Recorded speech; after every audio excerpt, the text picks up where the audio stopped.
Start. Om Sada Shiva Samarambham Shankaracharyamanyam Asmadacharya Paryanam Guru Parampara Om Sahana Bhavatu Sahana Sahaviryam Karvavahai Tejasvinavadhitamastu Mavidvishavahai Om Shanti Shanti. Okay, so we had done the second chapter, the first mantra, and now we will go to the next mantra.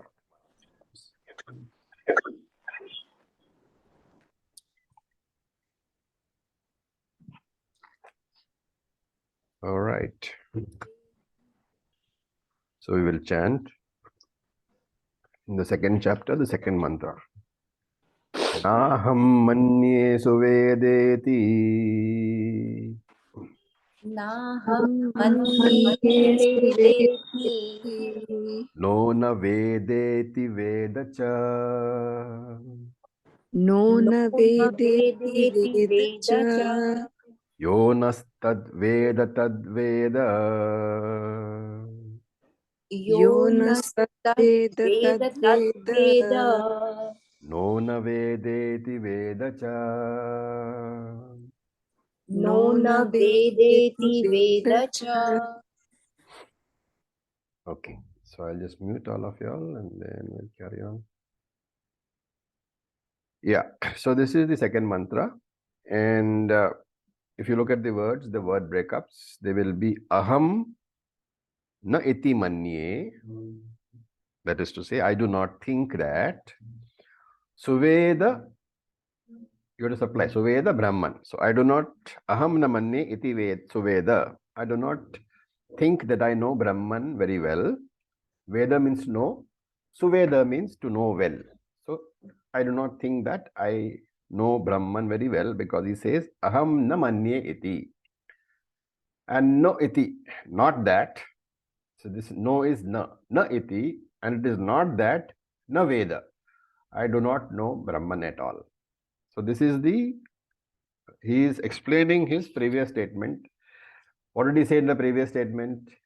If you remember the first mantra, the first three lines plus half of the fourth line was the Acharya's, the Guru's question, to which the Shishya said that Manye Viditam, I know Brahman. So now he thinks that maybe that statement is not explicit enough. So he says, Aham na manye suvedaha. I do not think that I know Brahman very well. Na iti na vedaha. Nor is it true that I do not know Brahman at all. Veda cha. I know. Cha. The cha here has to be taken as na Veda. So Veda cha Veda. I know Brahman, but I do not know Brahman also. And then naha. So naha here is, the second word is naha is not na, it is we, among us students. So he says naha, among us students, tat yaha vedaha, the one who understands my statement. What is my statement? No na veda iti vedacha. I do not know, that is not true, but I know also, and I do not know also. So only a person who understands that statement which I have made, tat vedaha, he alone knows Brahman. So very, very confusing. This is an explanation of what he has said earlier. What did he say earlier? He said, Manye Viditam, I know Brahman. And now he says, Na aham manye suveda iti. It is not that I know Brahman very well. Na naha na vedeti, not that I do not know. Vedacha, and yet I know. So what is the import? What is the understanding of the statement? Essentially, he is saying, I know Brahman and I also do not know Brahman. Okay. So this knowing here, remember, it's what is called transitive verb. So we are back to grammar. What is a transitive verb? Anybody knows? Remembers from your school days?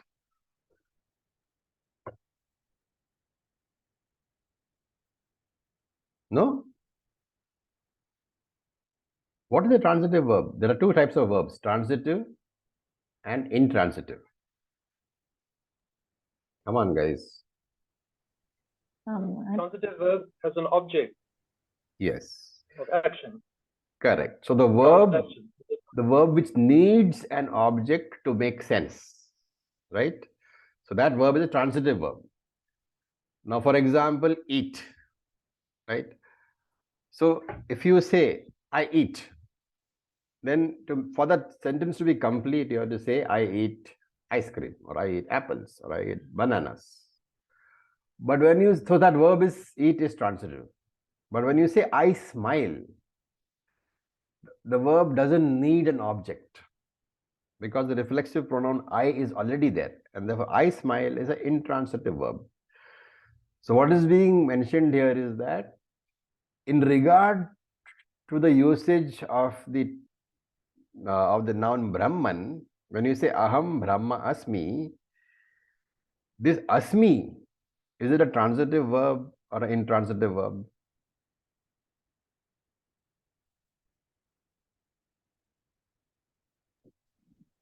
Intransitive, because Brahman cannot be the object. Intransitive verb does not require an object. Okay. So I am Brahman.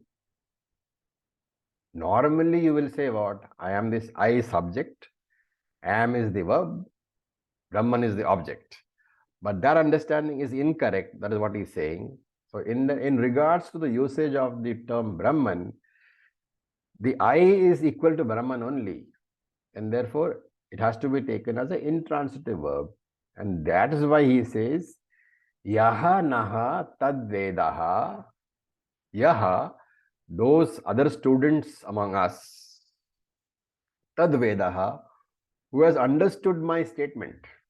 What is the statement which I made? Naha na vedeti, I do not know. Vedacha, I also know. So I cannot say that I do not know Brahman. I cannot say that I know Brahman also. So the person who understood that Brahman, that statement only, what does that statement mean? When you say that I know Brahman and I do not know Brahman, what does the statement mean?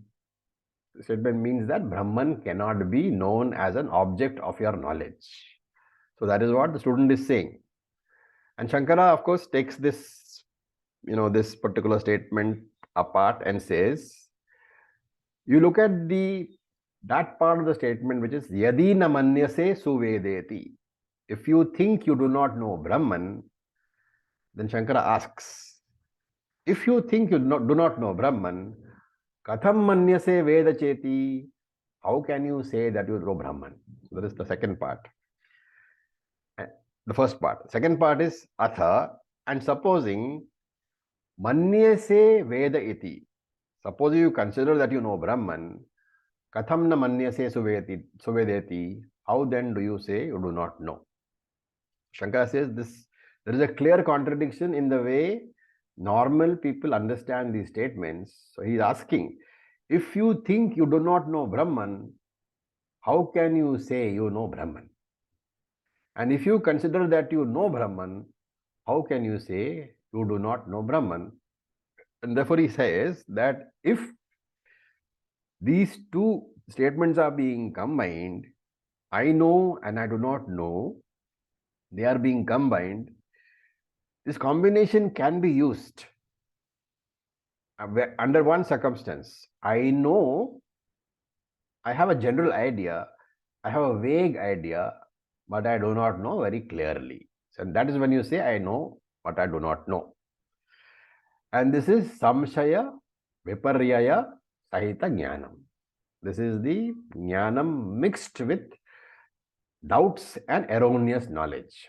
Samshaya viparyaya sahitam, mixed with doubtful and erroneous knowledge of Brahman. And this samshaya viparyaya jnanam, doubtful and erroneous knowledge, can never really be considered true knowledge. And therefore, the Acharya in the previous mantra wanted to know whether the student is sure of his knowledge or not, and that is why he asked the question. So remember that even erroneous knowledge can cause a lot of problems. For example, what is the example? Where viparita jnanam, incorrect knowledge, can lead to a number of problems. Very famous example, which we always use.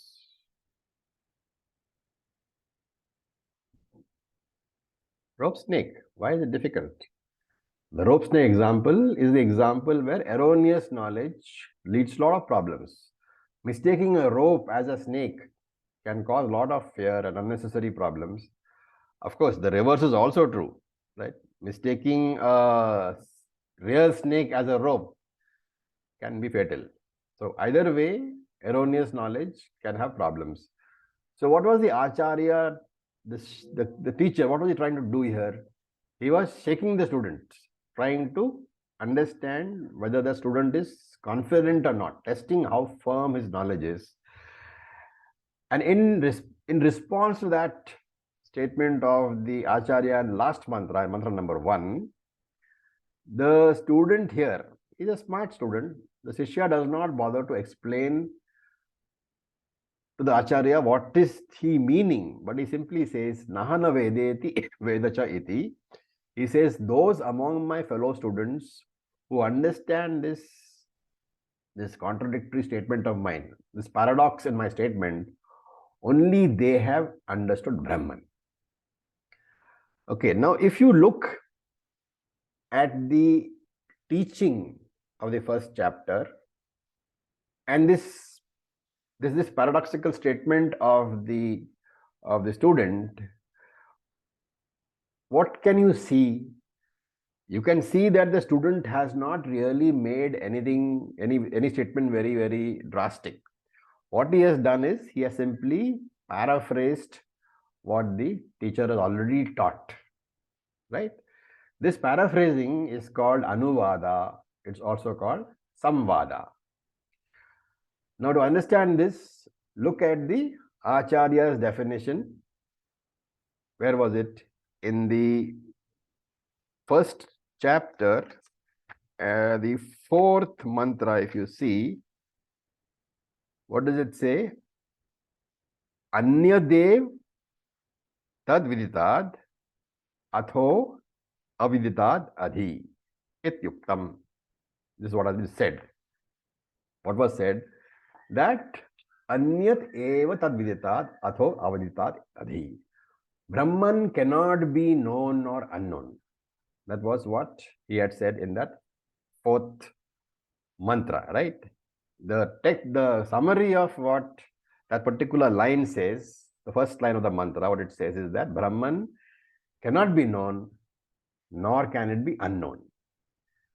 And this statement, now again some grammar, this statement is active voice or passive voice? Or I should have told you to revise your grammar first.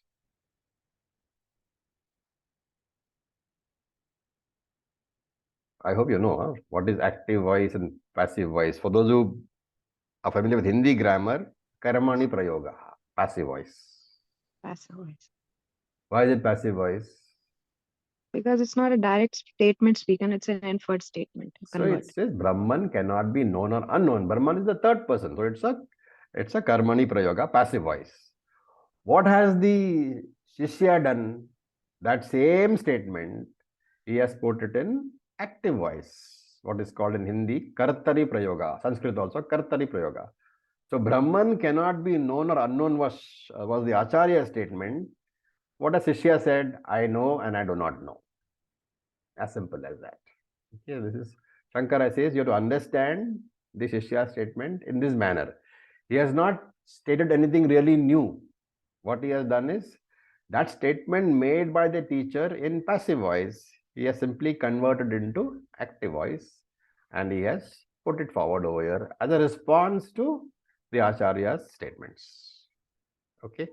Any questions so far? It's only very involved discussion. So,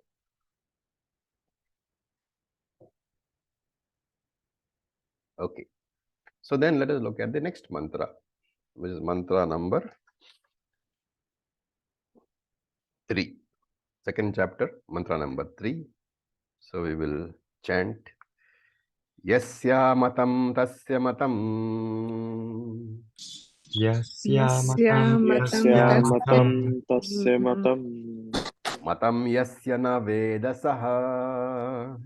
Matam Matam yasya na yasya na vedasaha vedasaha. Avijñatam vijanatam. Avijñatam Avijñatam vijanatam vijanatam. Vijñatam avijanatam. Vijñatam Vijñatam avijanatam.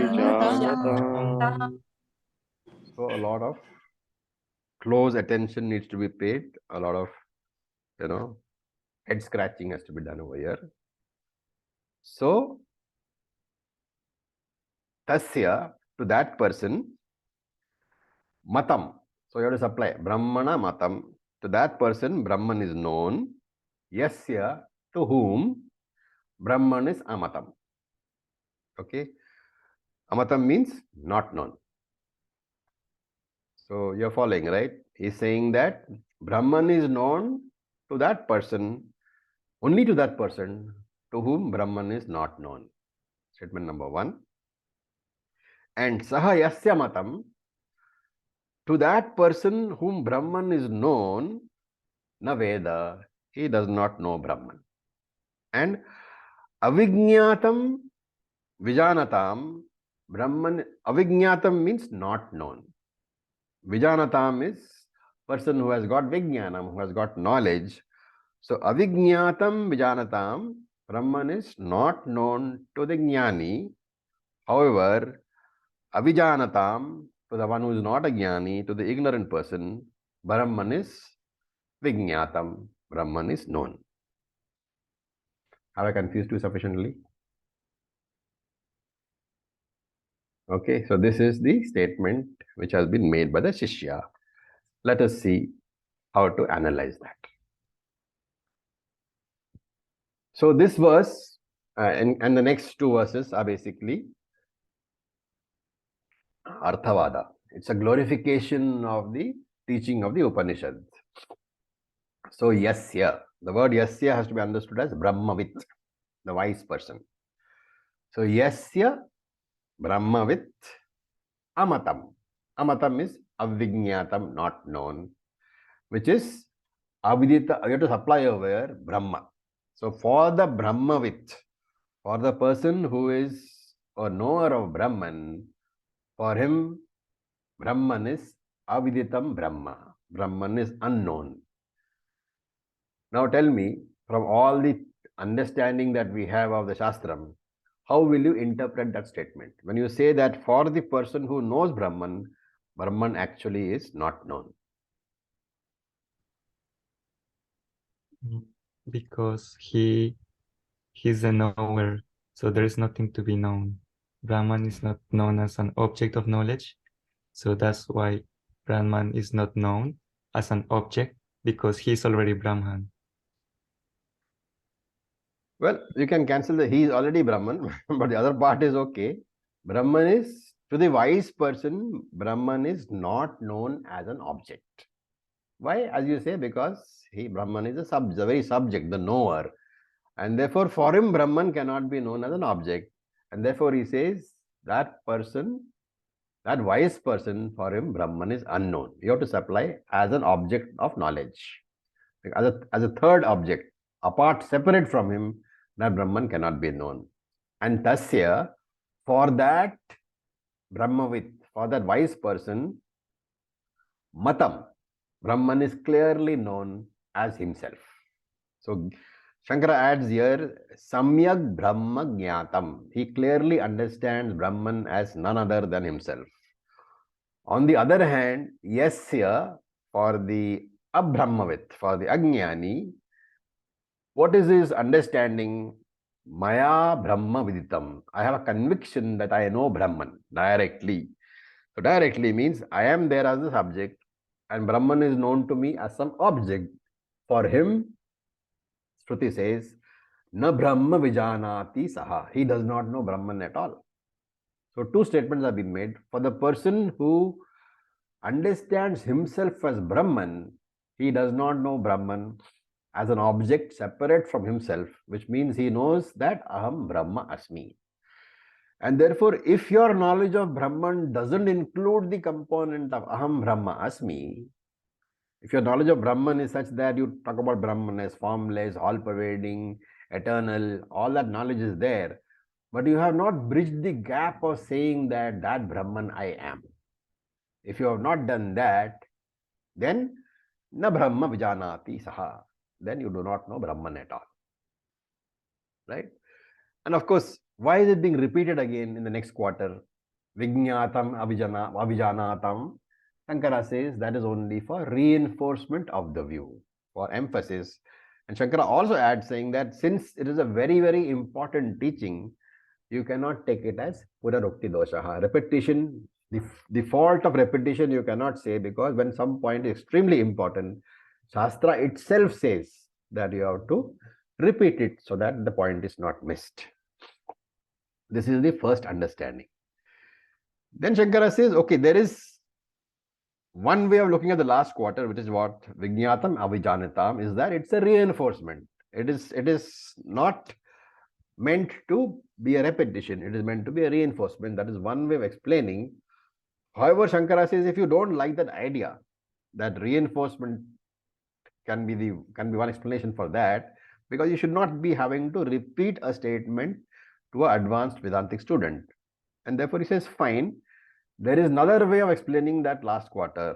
What is that? He says Vijanatam has to be taken as Samyag Veditavatam. For the very wise people, Avijnatam. Brahman is not known as an object, but known aparokshataya. Aparokshataya means known directly as myself.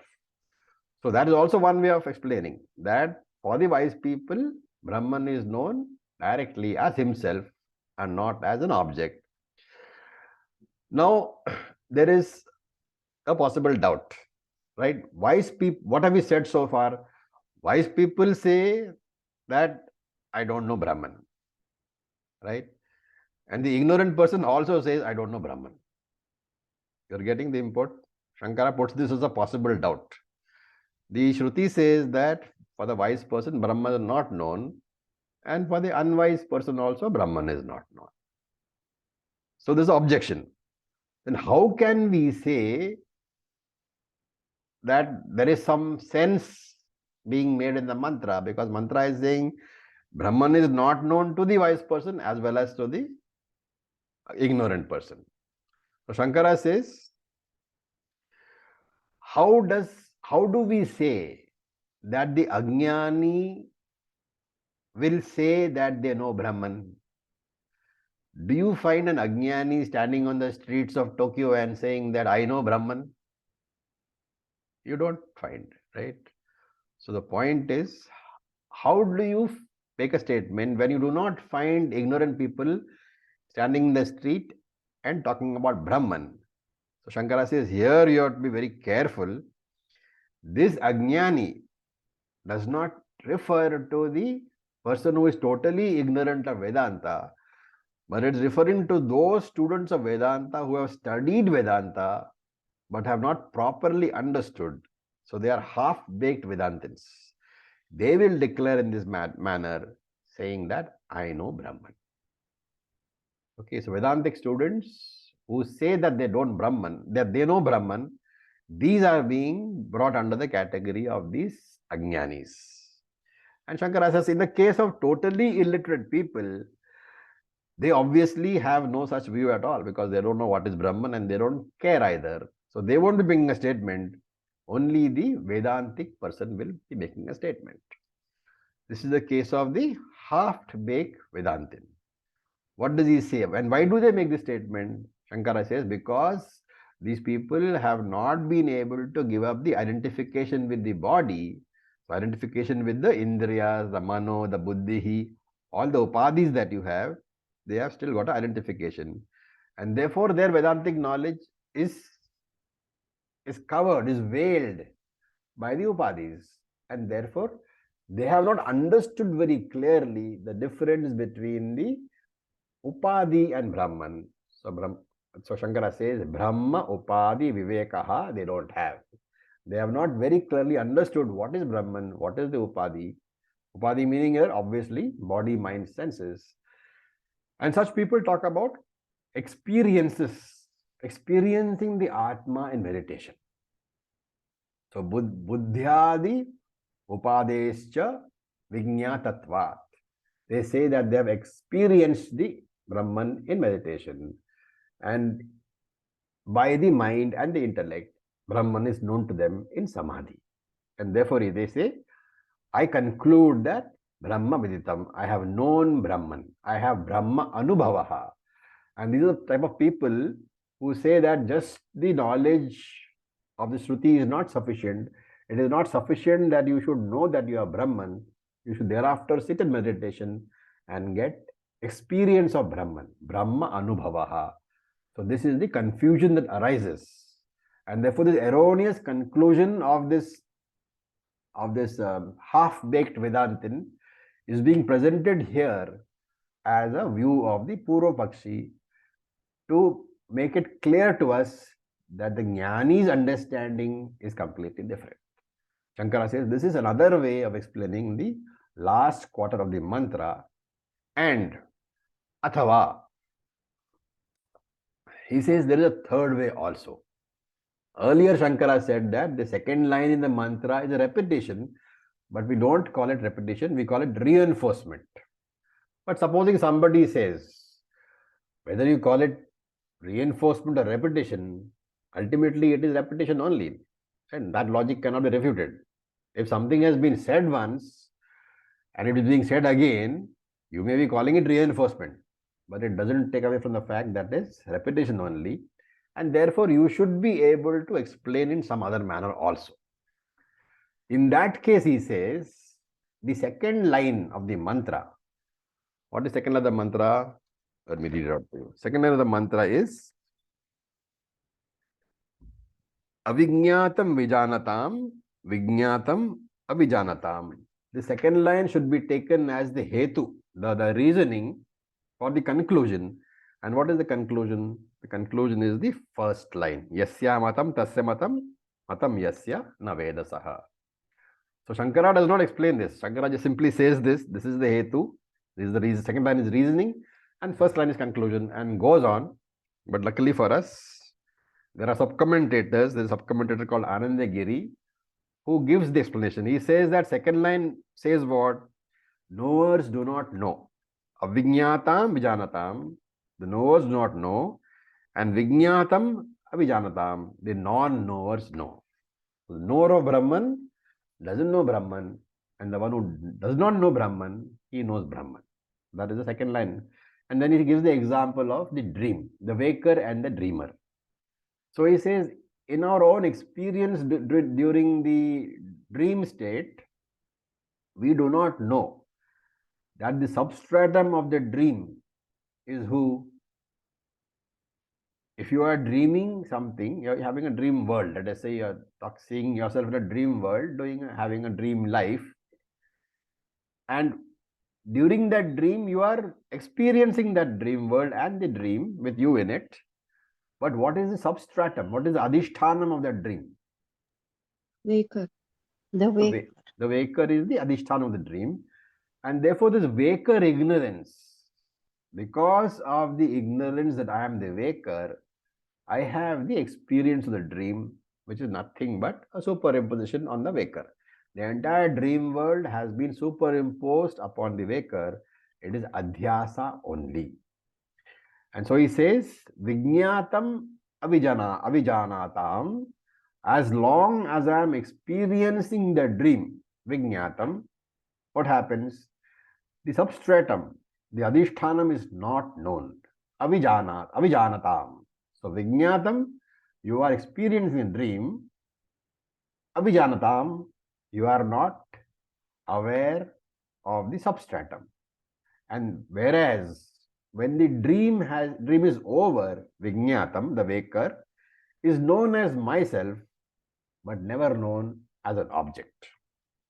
So in the dream state, should you know the waker, remember the dreamer you would know the waker as an object of his knowledge, right? The dreamer I has been projected by the waker I, but it is a different entity, and therefore the dreamer I, if it was possible for the dreamer I to know the waker I, the dreamer I would know the waker I as an object, which is never possible. When does the dreamer I know the waker I? When the dream is gone. And therefore it says Vijñatam means the waker knows the dreamer was no other but himself. And therefore he does not know the dreamer as an object. He knows the dreamer as himself only. And this argument, Anandagiri says, has to be extended to the Atma. The Adhishthanam of the whole world, the Atma, is not known to people who are identified with the world. Whereas when Brahman is known as Aham, I, the substratum, then that Brahman is the subject himself. It is no longer an entity which is being a object of knowledge.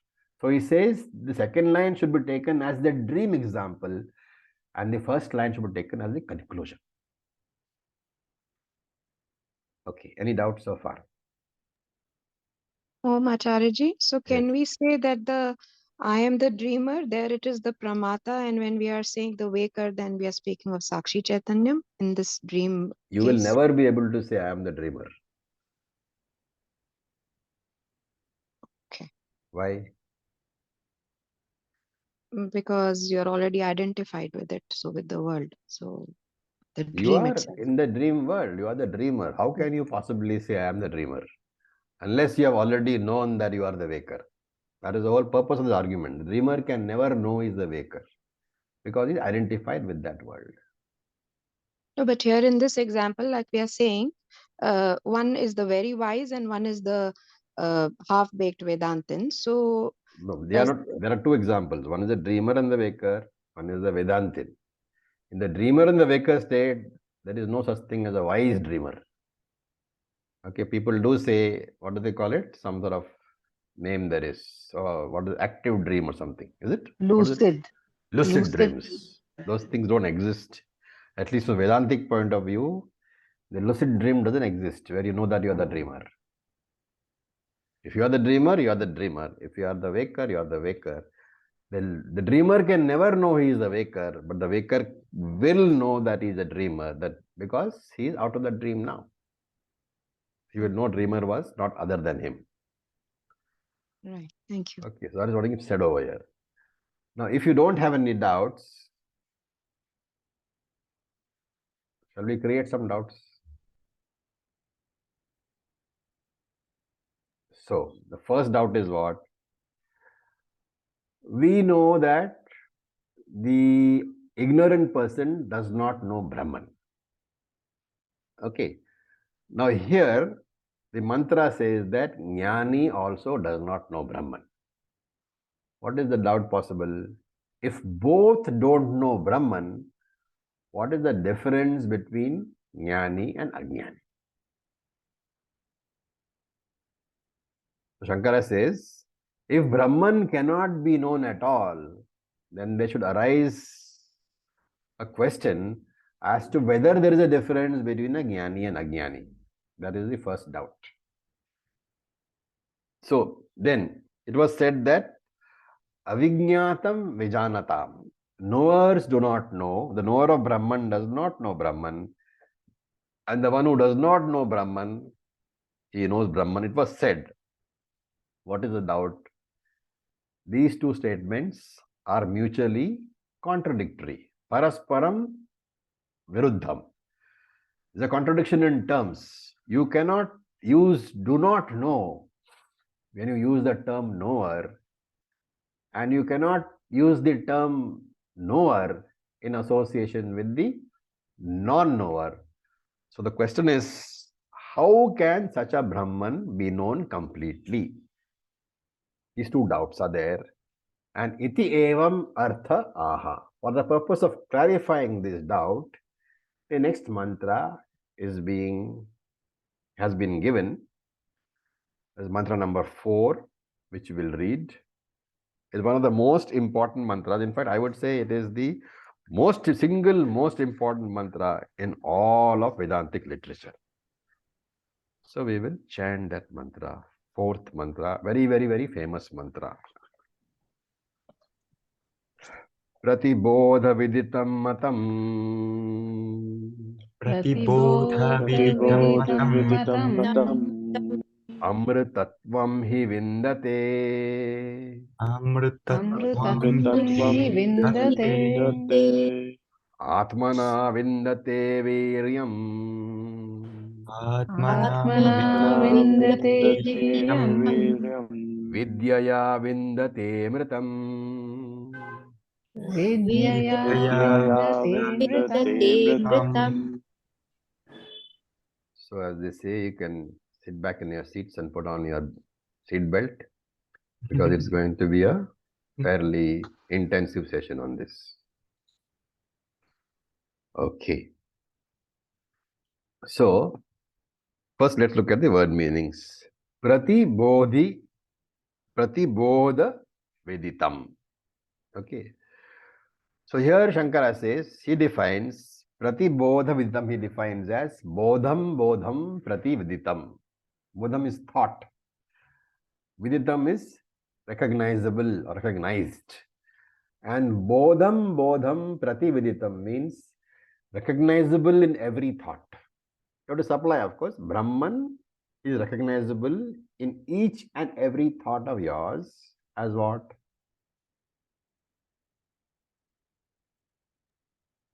Chaitanya principle.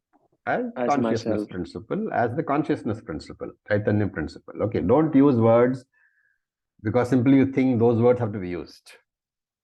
You have to understand what it means. How do you recognize a thought? Because of the consciousness principle which you are. And therefore, in that thought, what is being recognized? The consciousness, reflected consciousness of yours is being recognized. That consciousness, that RC, is what converts the pot thought into pot knowledge or pot experience. Remember, we talked about it several times in the various Prakarana Granthas. And if you analyze any experience of yours, so any experience, in any experience, there is a thought, right? There can be no experience without a thought. So you analyze every experience, and then you will find that that experience has got two aspects. One is the variable thought aspect, and one is the non-variable consciousness aspect. So in every thought, there is a variable thought which, in every experience, there is a variable thought which keeps on changing. So there is a pot thought today, there is a glass thought 1 hour later, there is a rose thought 2 hours later, there is a bed thought. So the thought is there which keeps on varying. That is the variable part of the experience. What is non-variable is the I am thought. I am, which we called earlier idam vritti. I am. I am is, sorry, we call it aham vritti.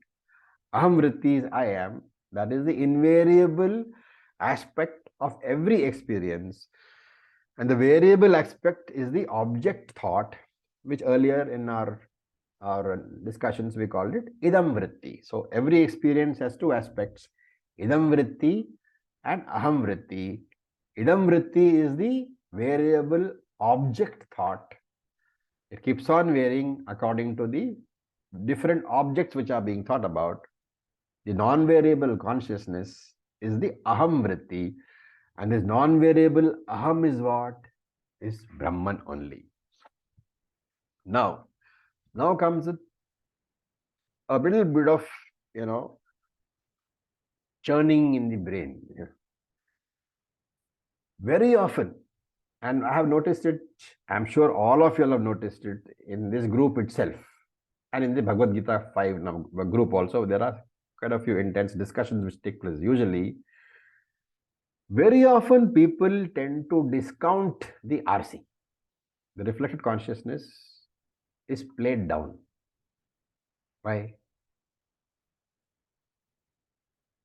Whenever a discussion takes place, we say, oh, that is only the RC. But actually, I am the OC, so why should I pay so much attention to the RC?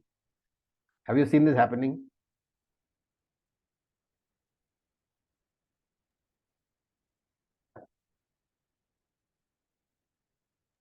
Yes, because we think it is mithya, right? Yes, you think RC is mithya, so why should I bother? Ultimately, I am Satyam. So this you will find a constant trend is there in most discussions. But what is forgotten is that the I am thought, aham vritti, is it the OC or the RC?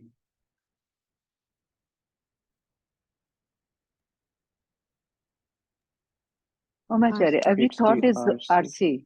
RC. Every thought is RC. RC.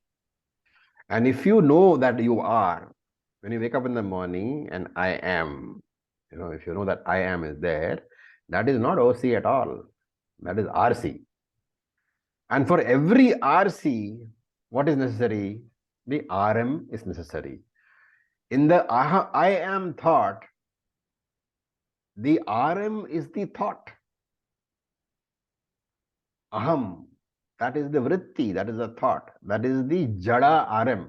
The inert reflecting medium is that thought, I am.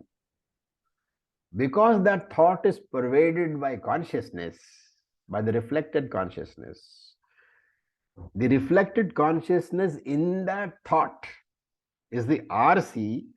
Because of that reflected consciousness alone, you experience the thought, I am. Do you get it? The moment you experience I am, there are three entities in play. One is the jada thought, inert thought, I am. One is the OC, and the reflection of the OC in the inert thought, I am, is the RC. But the experience of I am, the manifestation of I am, is essentially the RC alone. And therefore, every experience, in starting from the very basic thought, aham vritti, I am, remember, is also an experience. Aham vritti is definitely an experience. That aham vritti also requires a thought. That is a very basic thought from which any other thought is understood. Without I am, there can be no experience of this is, or you are, or that is. Is that clear? I am has to be there before you can say this is an ice cream or this is a rose. Why does it have to be there? Because the very definition was that the consciousness has to flow. And we saw there are two aspects, two operations are there. One is the vritti, the what do you call, inert thought enveloping the object, if it's an object away from you, and then the consciousness principle also enveloping that object. That consciousness principle flows from aham vritti only. And therefore, without aham vritti, there is no idam vritti.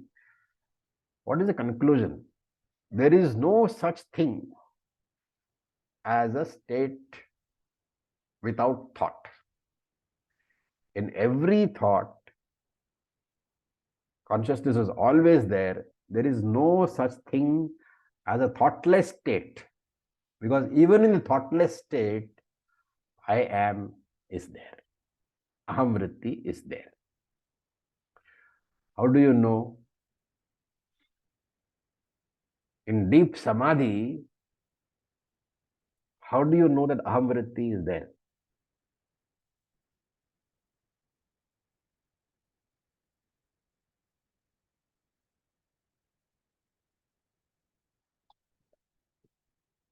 you have to exercise your brain. How do you know? Yes, Natraji. Because afterwards you say, I was in deep samadhi, or I knew deep samadhi, something like that.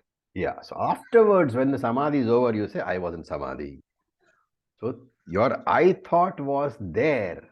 That I thought is the one which enabled the state of no experience to be recorded in your mind.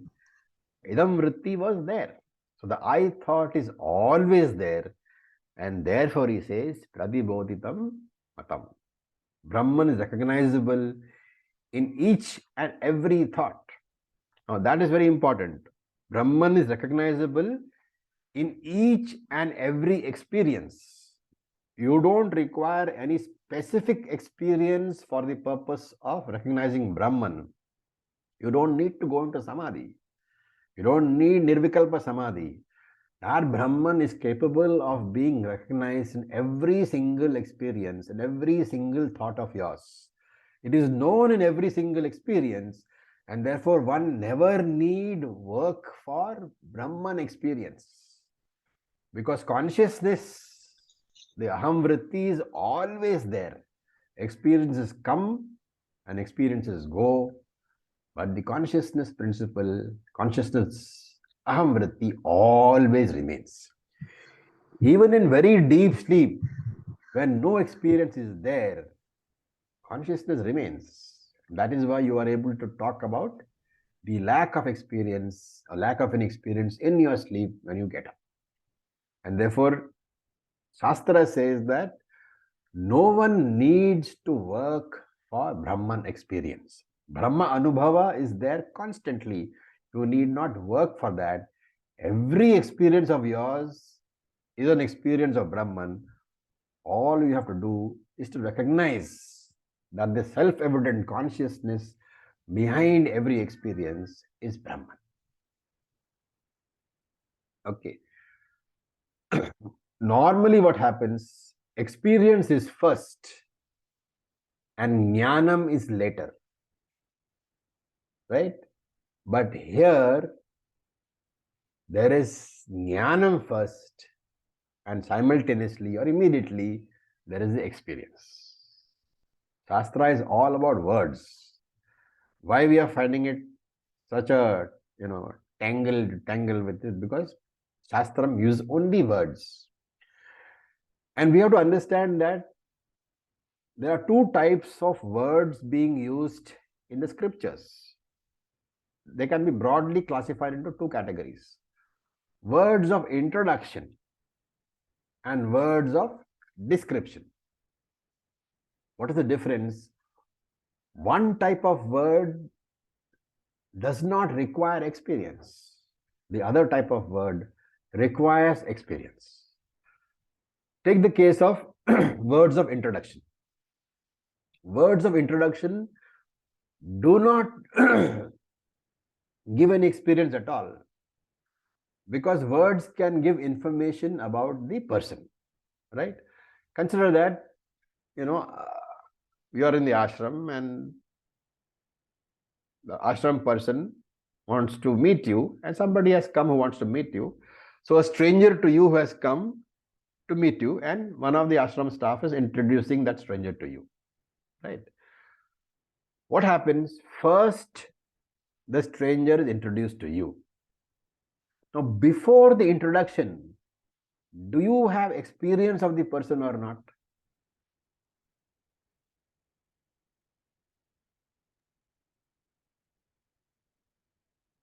No. You have to be careful about this. I am Yes, bringing, yes, you've just I am met. bringing that person to you. You just met them, but you don't know who it is. You have met the person, but you don't know who it is, right? Because when I come to, let us say that, okay, this is Natrajji. No, now later on I'm going to say, this is Natrajji, he's the director of the ashram, all those things. But you already met him before I opened my mouth. And therefore the experience of the person is there. And therefore the words of description are only describing to you who is the person you have met. You have met the person, you have experienced the person. Now you are lacking in information about an already experienced person. What gave the experience? The eyes gave you the experience of the person, and the words of description which I now use, they give you information about who that person is. The person is so and so. Words of introduction, therefore, will never generate a desire for experience. Why? Because the introduced object is already experienced. Therefore, Upanishads are not words of description. Vedanta is not words of description.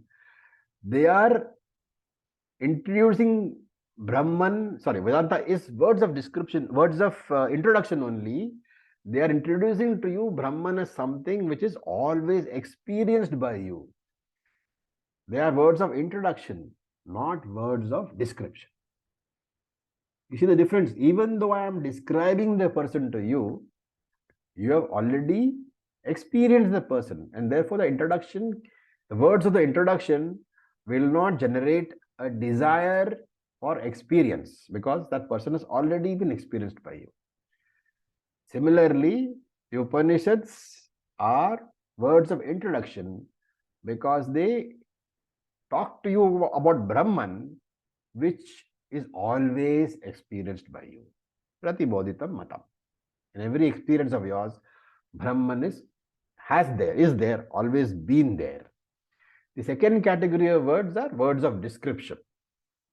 So these words of description are words where something or someone is being talked about, but you have not experienced that person or that someone or that place. For example, I talked to you about the Great Wall of China.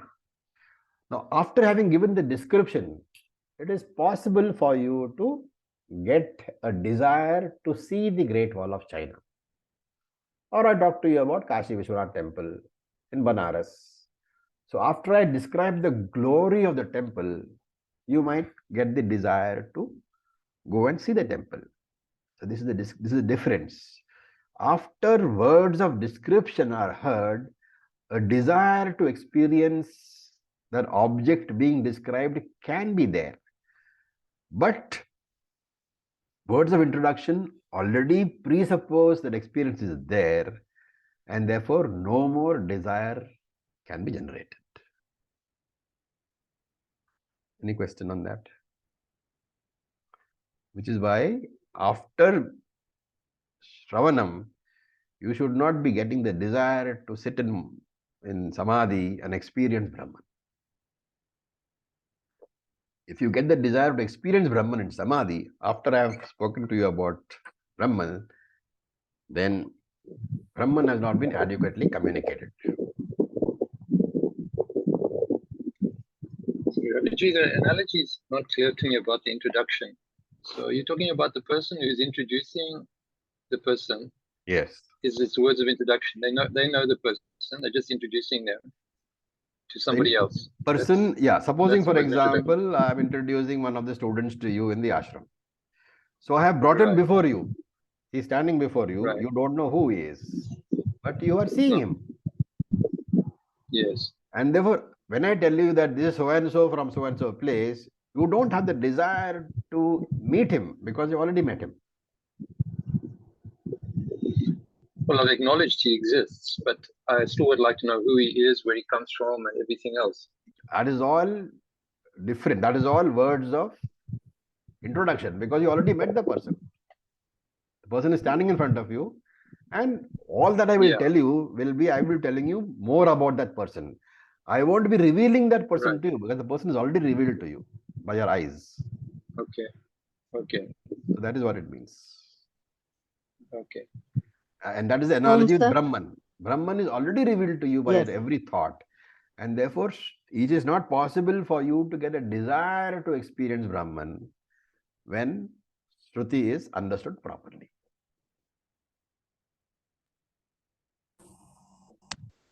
Yeah. Sorry, Ravi, I got interrupted. Yeah, tell me, Nataji. So if you took the same analogy, if you just said there is such a person in the ashram, that would be more of a words of description. That is words of description, because then you would want to meet that person.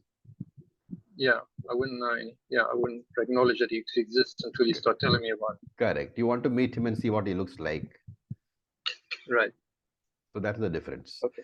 And why it's being said here is because Brahman is not unknown to you. It is known in every experience. Brahman is known, and therefore the words of Shruti cannot possibly be words of description.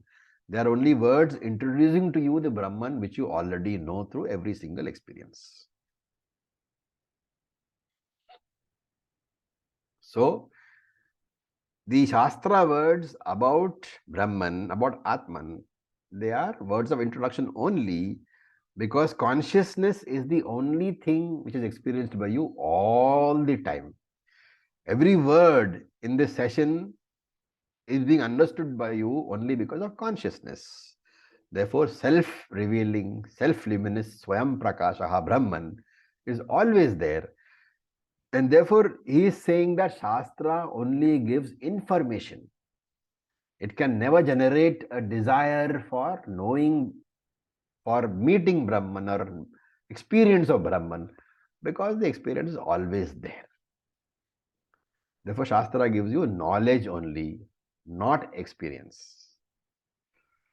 So only Jnanam can dispel the confusion about this, and therefore the only way is enquiry based on the words of the Shruti. And therefore, Pratibodham means every single experience. Brahman is available in every experience. Without that consciousness, I cannot experience. And for that consciousness, the basis of the consciousness is Atmana Brahman. Therefore, for every single experience of mine, I need Brahman. Brahman is present in every single experience. Therefore, conclusion is that Brahman is always present. Otherwise, I cannot possibly be having any experience at all. So, Viditam Brahman, that Brahman which is known in this manner in every single experience of mine, Matam, only then that Brahman has been understood. Therefore, in the phrase Pratibodha Viditam Matam, the word Bodha indicates a thought, a vritti in the Antakaranam, in the mind. And Shankara makes a comment over here, Sarve Pratyaya Vishayi Bhavanti. All these inert thoughts, he says, they become objects of your knowledge. Why? Because of that consciousness principle which is always there, because of Brahman which is always there, whenever a thought becomes an object of your knowledge, you have to understand that consciousness is there all the time. And the corollary is that Brahman, that consciousness, therefore, can be recognized only in the presence of thoughts. And thought is a anatma. Therefore, Brahman, the Atma part, cannot be recognized in the absence of anatma. It is futile to try to separate them. And Shankara says there is no other way of knowing this Brahman. The thought medium is the only medium for recognizing Brahman. And therefore, when you talk about consciousness in the mind, it is RC. And labeling it as the RC, very often, even senior students tend to discount it, saying that I am the OC, why should I be interested in the RC? After all, RC is only a reflection. And therefore, I do not want to know the RC, I want to know the OC only. The ignoring of the RC is a huge obstacle in your quest for knowledge. Because having ignored the RC, where will you look to find the OC? And there are two problems over here. The OC in the mind has been called the RC by me, and therefore I have dismissed it. Because OC in the mind, how do I recognize? On the basis of a thought. And therefore the thought is the RM and the RC is the reflected thought. And therefore I say this I am thought in my mind is a RC, let me dismiss it because that is not what I am interested in. I am interested in the OC. Therefore that OC which is present in the mind as the RC, I have dismissed. Then what do? I look for the OC in other living beings. But I forget that just as I am able to recognize an OC only as the RC in my mind, I am able to recognize this OC only as the RC in other people's minds. And I've already dismissed the OC by calling it RC. Then what? Then I can look at the inert world, the non-living world. But in the non-living world, the OC is present. There is no subtle body, and therefore OC is not reflected. And therefore I cannot discover the OC. The outside OC is not available to me. The inside OC is also not available to me, since I have dismissed it as RC.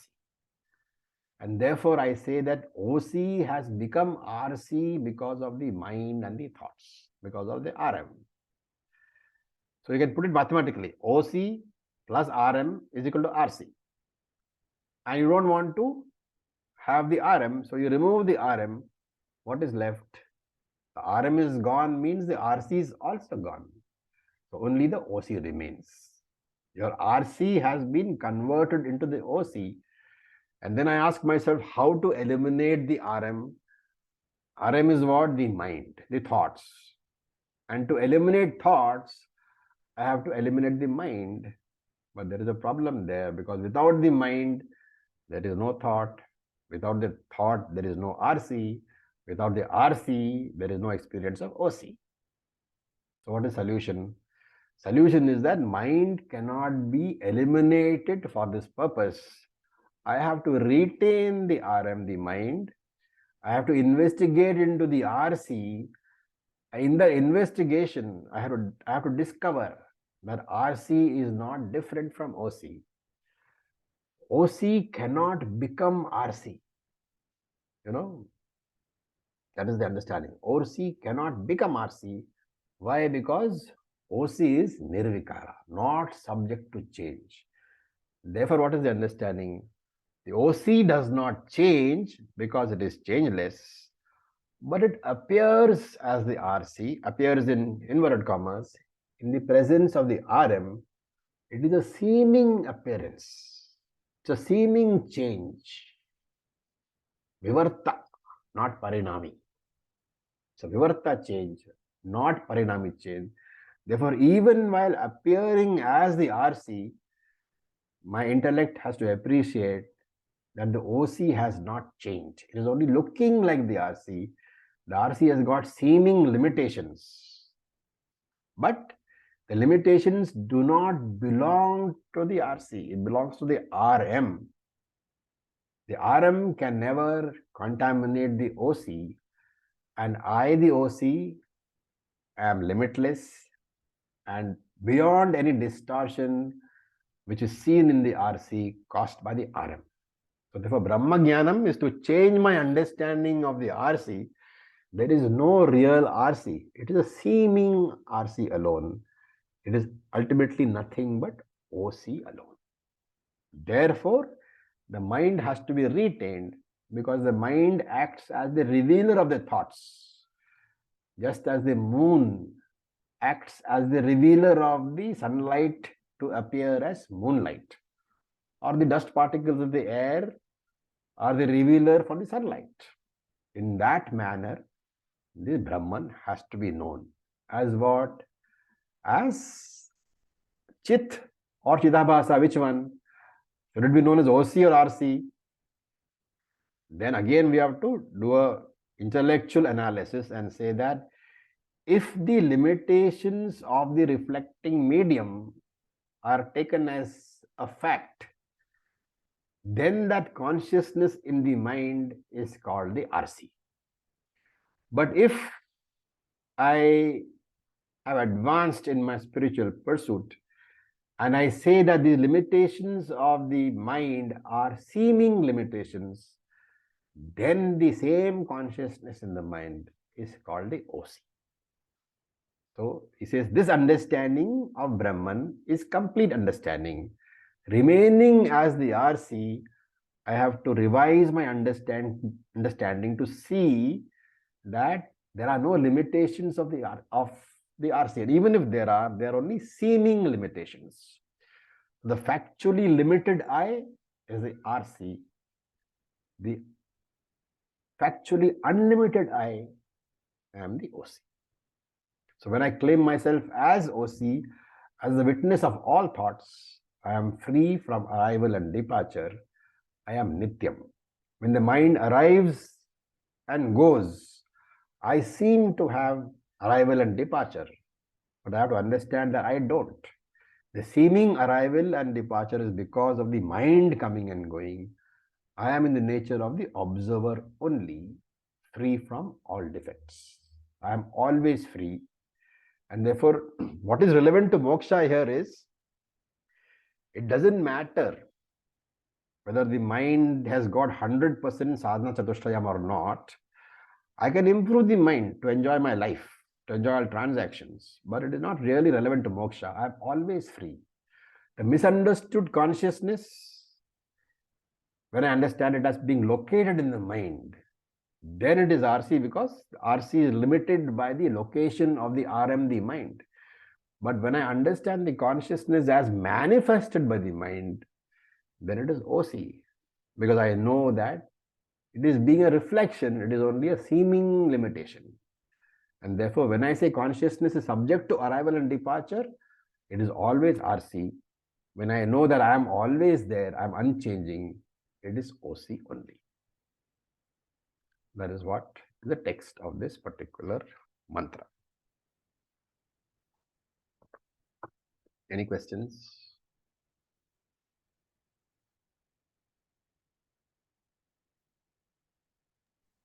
Too heavy, will take some time to grasp. Okay, fine. So this little bit of more of Shankara Bhasham is there on this. We'll do that in the next. Acharya, one small one. Yeah. There was a couple of times the word was used that I am experiencing Brahman alone.